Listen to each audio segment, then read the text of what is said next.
So there's no doubt that using Google Maps in your content is really popular right now because it allows you to situate a viewer really quickly and get them to buy into your adventure, even if it's just seeing where in the world you are, or in the case of those doing road trips, they get to see the route that you've traveled and come along with you in a 3 to 5 second snapshot.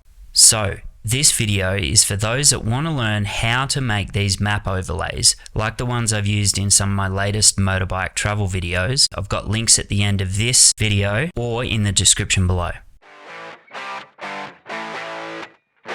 So this is an example of the easiest way to do a map animation using 2 basic Google Maps screenshots. It's really quite easy. I'll go into more detail after the next example, but this is about a 5-minute effort once you're used to it. This example is a little more complex and it involves using Google My Maps to make the route, and then you export it as a KML file, import it into Google Earth Studio. Now, if you plan to use Google Earth Studio, you do have to apply to be able to use it. I think in my case though, it took less than a day to be approved, so just take that into account. This process does take longer as well, because you have to get used to keyframing and moving the map around and actually creating part of the video inside Google Earth Studio. But if you do this a couple of times, you can still put this together in around 15 minutes. Okay, this is a simple Google Maps process. First, what you want to do is create a travel route inside of Google Maps. Once you've done that, it's pretty basic. Take a screenshot. But what you need to do is make sure that you line up the map so that you can take another screenshot the exact same size or as close as you can get, just so that when you overlay them on each other, you can line them up, and I'll explain more later. Next step is going to be to remove that route, but you want to keep the map aligned almost exactly the same and at the same zoom level, and take another screenshot. Once you've done that, load both of those screenshots into whatever video editing software you're using and put both pictures into your timeline. Make sure the top layer is the picture with your route on it. Next, make sure the opacity of your top layer is set to 60% so that you can see both routes. If you can't properly see them both, just mess with that opacity so that you can actually see both. And for me, I used the roads to be able to line those up perfectly. This can take a little bit of time. Once you have these sorted, you need to make a mask for the route overlay. It doesn't have to be perfect because you can tinker with opacity and also feather and fall off to get it nice and perfect and make sure that it looks visually like it's not a cutout. What you want to do is make sure it blends in with the bottom layer. Pro tip, you can increase the size percentage on the maps if you need, and what you can do with that then is add some movement to start at a start point and then finish at an end point, and that gives the viewer a better view of the route and a sense of traveling the route themselves.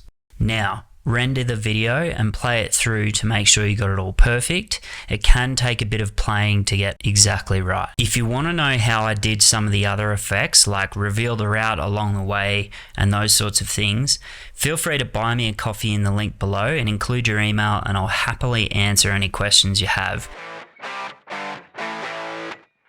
Okay, so like I mentioned before, this involves using Google Earth Studio, so make sure you've got access before you kick off. Now, what you want to do is create a travel route in Google My Maps.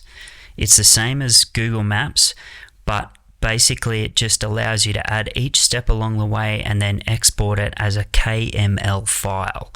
That KML file can then be loaded into Google Earth Studio. So once you've exported the KML, load it into Google Earth, and this is where it can take a little bit longer because Google Earth has a number of features in it that you'll need to learn. It doesn't take too long, but if you follow along my process, it should be pretty quick. Hot tip, to change the camera angle and tilt, you can use Command or Shift while moving your mouse or trackpad to get a better view. As you can see, what I did here was set a start point by moving to the start location, Then make sure the timeline down the bottom was at the very start and click the keyframe button to set it as a starting view. It looks like a diamond. I will recommend though, if you want the blue route line to reveal from top to bottom, you will want to make it easy on yourself to begin with and just do a simple backwards fly through. Now, similar to setting the start location and view, you can just set the finish location and camera view, or like in the example, if you want, you can set a few midpoints along the way. Once you're happy with that, export the video version with the route overlay visible. This will be your top layer and will reveal the route as you travel along in the video you've just made. Then simply turn off the route overlay and export another video to the same location without the route. This will be your base layer. Then load both videos into your editing software. Next, put both videos into your timeline, and the top layer should be the one with the blue line route. Make sure the opacity of your top layer is 60% again so that you can see both, and adjust the size and alignment so the roads and tracks and words all line up along the way. Now, to be able to get the blue line to reveal as you fly along the route, you'll need to mess with the crop tool. So what you want to do is click the start of the top layer clip, then set a keyframe and make the bottom crop 1000 pixels or 100% if you're using other software. Then move to the end of that clip, click your keyframe button again and set the bottom crop to 0 or somewhere near that number. You will need to play with it to make sure the blue line reveals at the same speed as the fly through. So you might need to set some middle points along the way or tweak it at the start and finish numbers to get it to line up smoothly with how the video will fly through. Once that's done, render and play it through to make sure you got it all perfect. It can take a little bit of playing with it just to get it right. Okay, so I hope this was helpful and you can now make your own free map animations for your travel or road trip videos. Once again, this did take me days to learn and figure out. If you want to know how I did the rest of the video, buy me a coffee below and include your email and I'll answer any questions you have. If you want to see more of how I use these maps in my videos, check out these links and subscribe for more tutorials like this in the future.